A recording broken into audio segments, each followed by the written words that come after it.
નમસ્તે વિદ્યાર્થી મિત્રો. ધોરણ 9 વિજ્ઞાન અને ટેકનોલોજી પાઠ 3 પરમાણુઓ અને અણુઓ એમાં આજે આપણે રાસાયણિક સૂત્રો કેવી રીતે લખવા એના વિશે શીખીશું.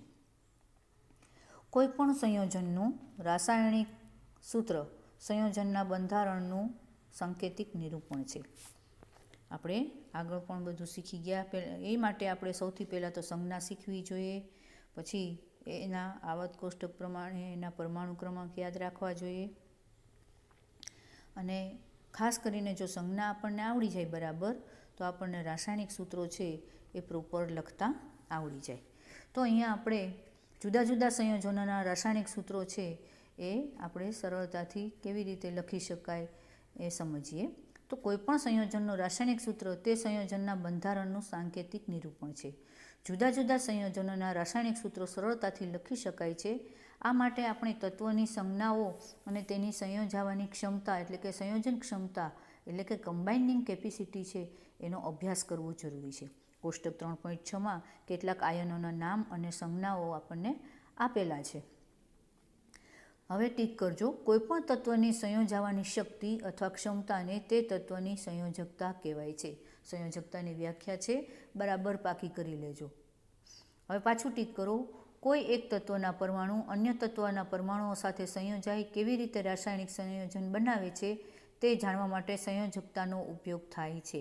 એટલે આપણે જે અહીંયા કોષ્ટક 3.6માં જે સંજ્ઞા છે એના જમણી બાજુ ઉપરના મથાળે જે પ્લસ અને માઇનસની નિશાની બતાવી છે એ એની સંયોજકતા દર્શાવે છે. ધન અને ઋણ સંયોજકતા 1 + 2 + 3 એવી રીતે તો ઉપયોગ થાય છે. ત્યાં સુધી ટીક કરો. હવે જોઈએ આપણે કોઈપણ તત્વના પરમાણુની સંયોજકતાને તે પરમાણુના હાથ અથવા હથેળીની ભુજા સ્વરૂપે વિચારી શકાય. મનુષ્યને એક ઉદાહરણથી સમજાયું છે એટલે આપણને સમજવામાં સરળતા રહી. મનુષ્યને 2 હાથ અને ઓક્ટોપસને 8 હાથ હોય છે. એક ઓક્ટોપસે અમુક મનુષ્યોને એવી રીતે પકડવા છે કે જેથી ઓક્ટોપસના 8 હાથ અને મનુષ્યના બંને હાથ એકબીજા સાથે જકડાઈ જાય. તમારા મત મુજબ એક ઓક્ટોપસ કેટલા મનુષ્યને પકડી શકે? ઓક્ટોપસને O તરીકે અને મનુષ્યને H તરીકે દર્શાવો. શું તમે આ સંયોગીકરણ માટેનું સૂત્ર લખી શકો ખરા? શું તમે OH4 સૂત્ર મેળવો છો?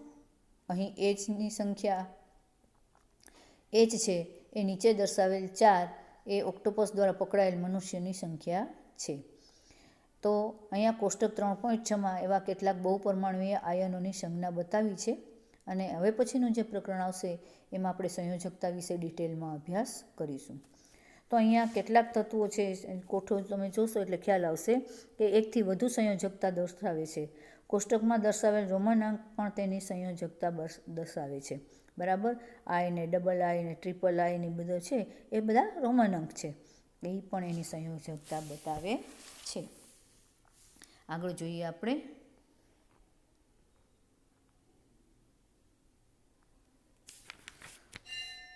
રાસાયણિક સૂત્ર લખતી વખતે આપણે કેટલાક નિયમોનું પાલન કરવું જરૂરી છે.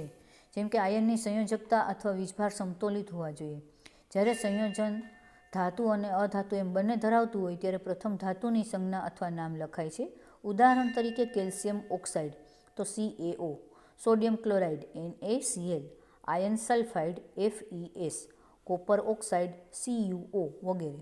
અહીં ઓક્સિજન અને ક્લોરિન અને સલ્ફર એ અધાતુ છે, તેઓને જમણી તરફ લખાય છે. જ્યારે કેલ્શિયમ, સોડિયમ, આયર્ન, કોપર એ ધાતુઓ છે તેને ડાબી તરફ લખાય છે. આવા બધા નિયમો છે એ આપણે વ્યવસ્થિત રીતે સમજીને યાદ રાખી લેવા જોઈએ, જેથી કરીને આપણે રાસાયણિક સૂત્ર લખતી વખતે મિસ્ટેક ન થાય, ભૂલ ન થાય. બહુપરમાણુય આયનો દ્વારા બનતા સંયોજનોમાં આયનને કૌંસમાં દર્શાવી કૌંસની બહાર તેનો ગુણોત્તર દર્શાવતી સંખ્યા લખાય છે. જો બહુપરમાણુય આયનની સંખ્યા 1 હોય તો કૌંસ દર્શાવવો જરૂરી નથી. ઉદાહરણ તરીકે NaOH, તો એમાં આપણે કૌંસ દર્શાવતા નથી. એ સિવાયના હોય તો આપણે કૌંસ ક્યારેક દર્શાવીએ છીએ. હવે પહેલાં સૌ પ્રથમ આપણે સાદા સંયોજનોના સૂત્ર લખતા શીખીશું. તો 2 જુદા જુદા તત્વોથી બનતા સૌથી સરળતમ સંયોજનોને દ્વિઅંગી સંયોજનો કહે છે. ટીક કરી લો કે બે જુદા જુદા તત્વોથી બનતા સરળતમ સંયોજનો દ્વિઅંગી સંયોજન છે. તો કોષ્ટક 3.6માં કેટલાક આયનોની સંયોજકતા દર્શાવેલ છે. એનો ઉપયોગ કરી સંયોજનના સૂત્ર આપણે લખી શકીએ છીએ. સંયોજનના રાસાયણિક સૂત્ર લખતી વખતે આપણે નીચે દર્શાવ્યા મુજબ ઘટક તત્વો અને તેની સંયોજકતાઓ લખીએ છીએ. ત્યારબાદ સંયોજાતા પરમાણુની સંયોજકતાઓને ક્રોસ કરીએ છીએ. તો એક ઉદાહરણ જોઈ અને સમજી લઈએ. તો અહીંયા આપણને પહેલું ઉદાહરણ હાઇડ્રોજન ક્લોરાઇડ છે. તો એનું સૂત્ર શું છે? તો કે HCl, સંજ્ઞા H, હાઇડ્રોજનની સંજ્ઞા H અને ક્લોરાઇડની Cl. હાઇડ્રોજનની સંયોજકતા કેટલી છે? 1. એની નીચે લખો. ક્લોરીનની પણ કેટલી છે? 1. બરાબર, બંનેની 1 1 છે. હવે એનો ચોકડી ગુણાકાર કરી નાખો. તો એની એક જમણી બાજુનો 1 છે એને હાઇડ્રોજન સાથે જોડો, ડાબી બાજુનો 1 છે એને ક્લોરીન સાથે જોડો. એટલે આ હાઇડ્રોજન ક્લોરાઇડનું સૂત્ર આપણને HCl મળે છે.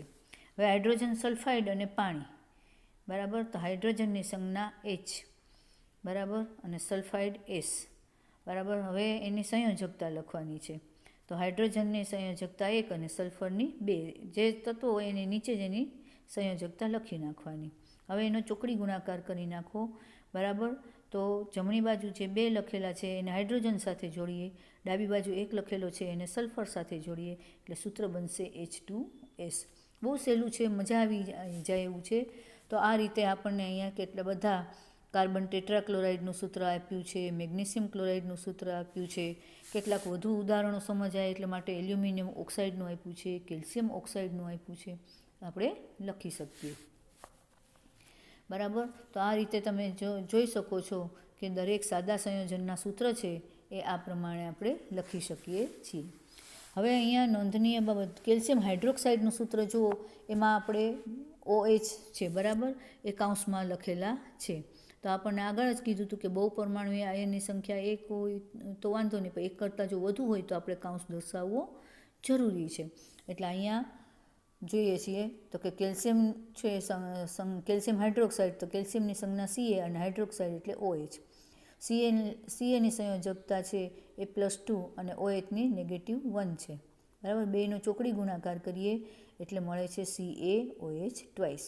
અહીંયા નોંધનીય છે કે કેલ્શિયમ હાઇડ્રોક્સાઇડનું સૂત્ર CaOH ટ્વાઇસ છે, નહીં કે CaOH2, બરાબર. આ રીતે કાઉન્સમાં બતાવવાનું છે. ખાલી OH કરી અને પછી 2 લખી નાખો એ સાચું કહેવાય નહીં.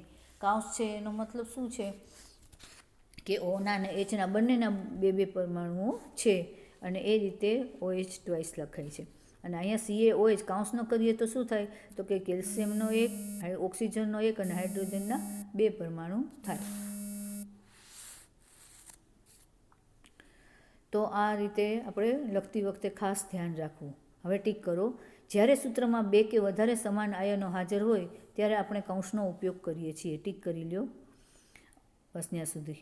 અહીં કૌંસ કરીને OHની નીચે તરફ 2 એ દર્શાવે છે કે એક કેલ્શિયમ પરમાણુ સાથે 2 હાઇડ્રોક્સિલ સમૂહ એટલે કે OH સમૂહ જોડાયેલ છે. બીજા શબ્દોમાં કહીએ તો કેલ્શિયમ હાઇડ્રોક્સાઇડમાં ઓક્સિજન અને હાઇડ્રોજનના 2 પરમાણુઓ છે. હવે છે સોડિયમ કાર્બોનેટનું સૂત્ર. તો કે સોડિયમની સંજ્ઞા Na અને કાર્બોનેટ એટલે CO3, બરાબર. Naની સંયોજકતા +1, CO3ની -2. હવે એનો ચોકડી ગુણાકાર કરીએ એટલે Na2CO3 મળે છે. તો અહીંયા આ જે ઉદાહરણ દર્શાવેલું છે એમાં માત્ર એક જ આયન હોવાથી એમાં કાઉન્સ દર્શાવવાની જરૂર નથી. એવી રીતે એમોનિયમ સલ્ફેટનું સૂત્ર જો અહીંયા છે પાછું. તો સૂત્ર એમોનિયાનું સૂત્ર NH4 અને સલ્ફેટનું SO4. એમોનિયાનો વીજ ભાર છે +1, SO4નો -2. બેનો ચોકડી ગુણાકાર કરીએ તો NH4 ટ્વાઇસ, બરાબર, 2 સાથે જોડાય છે એટલે NH4ને આપણે કાઉન્સમાં લીધા છે અને SO4 છે એ 1 સાથે જોડાય છે. એક જ વખત છે એટલે આપણે એમાં એને કાઉન્સ કરતા નથી. તો આ રીતે થોડીક પ્રેક્ટિસ વધારશો એટલે તમને જરૂરથી આવડી જશે. તો આમાં કેટલાક રાસાયણિક સૂત્રો છે. તો સોડિયમ ઓક્સાઇડ, બરાબર, Na2O એની બાજુમાં લખી શકો તમે. Aluminium chloride AlCl3, sodium sulphide Na2S, magnesium hydroxide Mg, પછી કાઉન્સમાં OH કાઉન્સ પૂરો, બાજુમાં ટ્વાઇસ એટલે કે બગડો લખવાનું. હવે નીચે દર્શાવેલા સૂત્રોના સંયોજનના નામ આપો. તો એમાં Al2 કૌંસમાં SO4 કૌંસ પૂરો થ્રાઇસ છે, તો એની સામે લખો એલ્યુમિનિયમ ટ્રાઇસલ્ફેટ. પછી બીજું છે CaCl2, એની સામે લખો કેલ્શિયમ ક્લોરાઇડ. પછી ત્રીજું છે K2SO4, એની સામે લખો પોટેશિયમ સલ્ફેટ. પછી ચોથું છે KNO3, એની સામે લખો પોટેશિયમ નાઇટ્રેટ. પાંચમું છે CaCO3, એની સામે લખો કેલ્શિયમ કાર્બોનેટ. તો આ રીતે સંયોજનોના નામ છે એ પાકા કરી લેજો, એના અણુસૂત્રો પણ પાકા કરી લેજો, તમને આવડી જશે. હવે આપણને રાસાયણિક સૂત્રનો અર્થ આગળ મેં ટીક કરાવ્યો છે, એના જવાબમાં લખી શકશો તમે. હવે પ્રશ્ન એ પૂછ્યો છે કે નીચેનામાં કેટલા પરમાણુઓ હાજર છે? તો H2S અણુ છે, એમાં કેટલા પરમાણુ હાજર છે? હાઇડ્રોજનના કેટલા અને સલ્ફરના કેટલા? તો એની સામે લખો હાઇડ્રોજનના 2 પરમાણુઓ, અલ્પવિરામ કરીને સલ્ફરનો 1 પરમાણુ. હવે બીજું છે PO4 નેગેટિવ 3 આયન, બરાબર. તો એની સામે લખો ફોસ્ફરસનો 1 પરમાણુ અને ઓક્સિજનના 4 પરમાણુ, બરાબર. તો આ રીતે આપણે લખવાનું છે. હવે આપણે જોશું આણ્વીય દળ અને મોલ સંકલ્પના. તો વિભાગ 3.2.2માં પરમાણ્વીય દળ વિશે આપણે ચર્ચા કરી. આ સંકલ્પના વધુ પ્રસાર પામી આણ્વીય દળોની ગણતરી કરી શકાય છે. ટીક કરજો. કોઈપણ પદાર્થનું આણ્વીય દળ તેમાં રહેલા તમામ ઘટક પરમાણુના પરમાણ્વીય દળોના સરવાળા બરાબર હોય છે ત્યાં સુધી. આમ આ દળ અણુનું સાપેક્ષ દળ છે, જેને પરમાણ્વીય દળ એકમ યુનિફાઇડ એટલે કે સ્મોલ યુમાં દર્શાવવામાં આવે છે. આ દળ ત્યાંથી પાછું ટીક કરો, પરમાણ્વીય દળ એકમમાં દર્શાવવામાં આવે છે ત્યાં સુધી. તો આ રીતે એ બંને સંકલ્પના છે એ આપણે પાકી કરી લેવાની છે. તો તમને એક ઉદાહરણ છે કે પાણી H2Oના સાપેક્ષ આણ્વીય દળની ગણતરી કરો. તો એમાં હાઇડ્રોજનનું પરમાણ્વીય દળ છે 1 યુનિફાઇડ, ઓક્સિજનનું પરમાણ્વીય દળ 16 યુનિફાઇડ છે. આથી 2 હાઇડ્રોજન પરમાણુ અને 1 ઓક્સિજન પરમાણુ ધરાવતા પાણીના અણુનું આણ્વીય દળ તો કે 2 × 1 વત્તા 1 × 16, બરાબર. 2 × 2 અને 16 × 16, 16 ને 2 18 યુનિફાઇડ થાય. એવી જ રીતે HNO3ના આણ્વીય દળની ગણતરી કરો. તો HNO3નું આણ્વીય દળ એટલે કે Hનું પરમાણ્વીય દળ વત્તા Nનું પરમાણ્વીય દળ વત્તા 3 × Oનું પરમાણ્વીય દળ, કારણ કે Oના 3 પરમાણુ છે એટલે આગળ આપણે 3 મૂકેલા છે. તો Hનું પરમાણ્વીય દળ 1, Nનું પરમાણ્વીય દળ 14 અને Oનું 16, 1નું 16 એટલે કે 16 તેરી 48. એટલે બધાનો સરવાળો તમે કરી નાખો તો 14 વત્તા 48, 14 ને 15 વત્તા 48 એટલે 63 U થાય. તો આ રીતે એની ગણતરી થઈ શકે. હવે સૂત્ર એકમ દળ, તો એ આપણે જોઈએ. કોઈપણ પદાર્થનું સૂત્ર એકમ દળ એ તેમાં રહેલા તમામ ઘટક પરમાણુના પરમાણ્વીય દળોનો સરવાળો છે. ત્યાં સુધી પહેલાં ટીક કરી લો. કોઈપણ પદાર્થનું ત્યાંથી શરૂ કરી પરમાણ્વીય દળોનો સરવાળો છે ત્યાં સુધી. જે પ્રકારે આણ્વીય દળની ગણતરી થાય તે જ પ્રકારે સૂત્ર એકમ દળની ગણતરી થાય છે.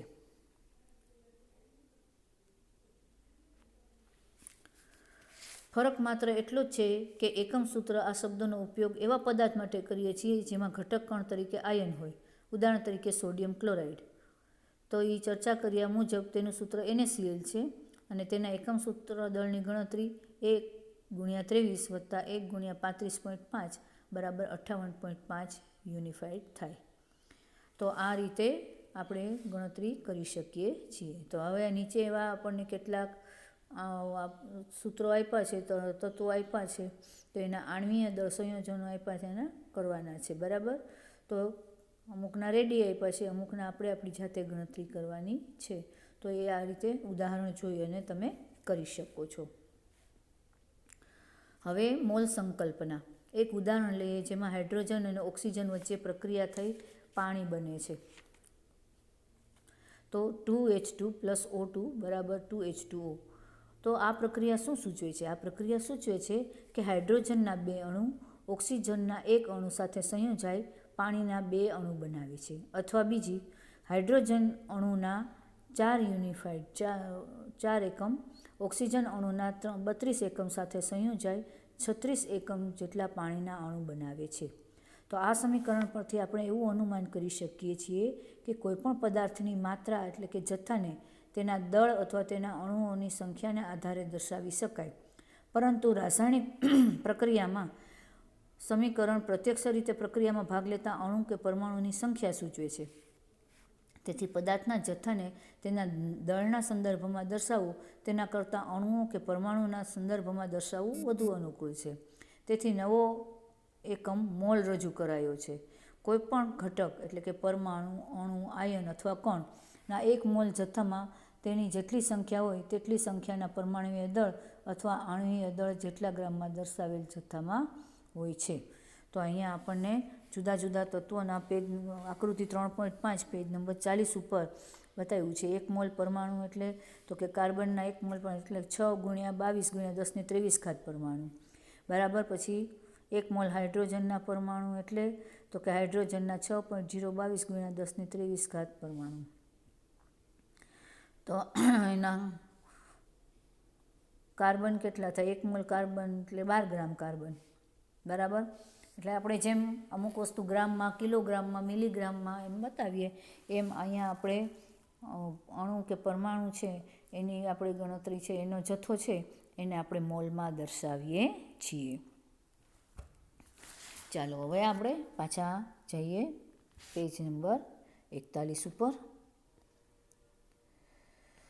તો કોઈપણ પદાર્થના ટીક કરજો.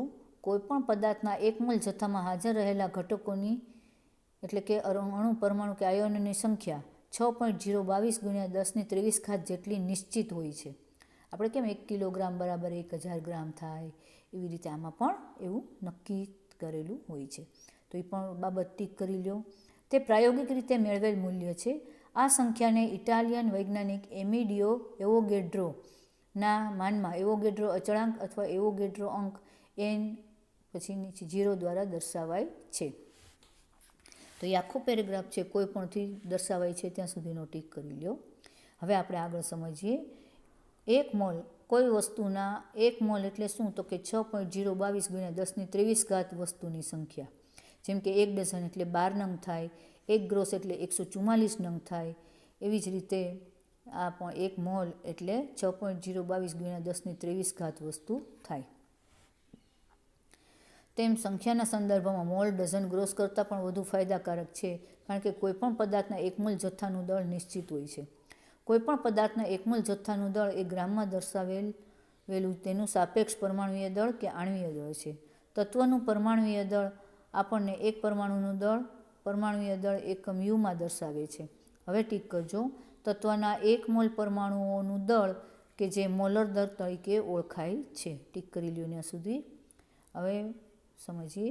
તેનું મૂલ્ય મેળવવા માટે આપણે સમાન આંકડાકીય મૂલ્ય લઈએ છીએ, પરંતુ તેના એકમ યુને બદલે જી દર્શાવીએ છીએ. હવે પાછું ટીક કરો. પરમાણુના આણ્વીય દળને ગ્રામ પરમાણુય દળ પણ કહે છે ત્યાં સુધી. એટલે જ આપણે એને જી વડે દર્શાવીએ છીએ. એક યુને બદલે એક જી દર્શાવીએ છીએ. પરમાણુના આણ્વીય દળને 1 ગ્રામ પરમાણુય દળ કહે છે. ટીક કરો. પછી જુઓ, ઉદાહરણ તરીકે હાઇડ્રોજનનું પરમાણુય દળ 1 યુનિફાઇડ છે. તેથી હાઇડ્રોજનનું ગ્રામ પરમાણુય દળ બરાબર 1 ગ્રામ થશે. 1 યુનિફાઇડ હાઇડ્રોજન માત્ર એક જ હાઇડ્રોજન પરમાણુ ધરાવે છે, જ્યારે 1 ગ્રામ હાઇડ્રોજન એ 1 મોલ પરમાણુ એટલે કે 6.022 × 10⁻23 જેટલા હાઇડ્રોજન પરમાણુ ધરાવે છે. તેવી જ રીતે 16 યુનિફાઇડ ઓક્સિજન એ માત્ર એક જ ઓક્સિજન પરમાણુ ધરાવે છે, જ્યારે 16 ગ્રામ ઓક્સિજન 1 મોલ પરમાણુ એટલે કે 6.022 × 10⁻23 જેટલા ઓક્સિજન પરમાણુ ધરાવે છે.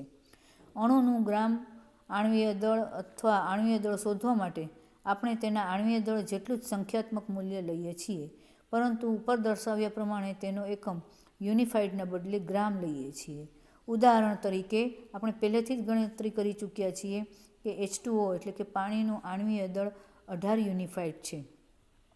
તેના દ્વારા આપણે સમજી શકીએ છીએ કે 18 યુનિફાઇડ પાણી માત્ર એક પાણીનો અણુ ધરાવે છે. 18 ગ્રામ પાણી 1 મોલ પાણીના અણુ ધરાવે છે, કે જે પાણીના 6.022 × 10⁻23 અણુ હશે.